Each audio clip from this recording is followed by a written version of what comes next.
Så er dagen endelig kommet, hvor det jyske mesterskab i tennis for veteraner skal afgøres. Det er herinde bag mig. Det er Aarhus 1900 mod Aarhus Lawn Tennis Selskab. Spillerne kommer direkte fra arbejde. Det er det jyske mesterskab, der står på spil. Men der er ikke meget tid til omklædning og opvarmning.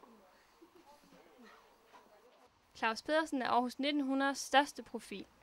I sin første kamp møder han Erik Sejersen. Claus Pedersen ligger hårdt ud.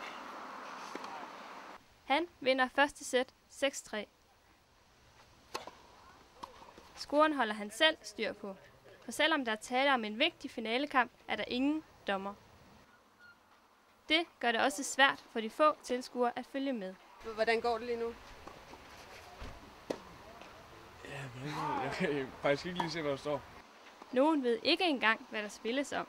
Jeg ved ikke, at de spiller finale om Jyllandsmesterskabet. Nej, det ved jeg ikke. Nej, Jyllandsmesterskab, det kan det ikke være. Det tror jeg ikke, det er. Nej. Men det er altså en finale, der er i gang på bane 3.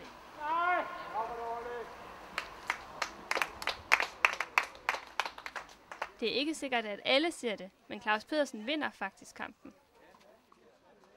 Hvordan gik det med spillet derude? Jeg synes, det gik godt. Efter matchen er det kampens taber, der selv må stå for at feje. Der er ikke tid til at hvile på laurbærrene. Claus Pedersen skal i gang med herredobbelt. Spillerne agerer selv bolddrenge. Selvom Claus Pedersen viser svaghedstegn, du er Aarhus 1900 sejren hjem. Hvordan har kroppen det nu? Jamen, det er en træt. Jeg er rigtig træt. Min ryg den er lige så stiv, jeg ikke hvad.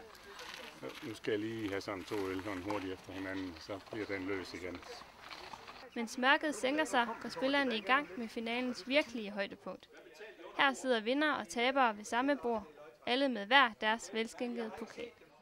Efter kartofler og oksesteg hylder tabere vinder.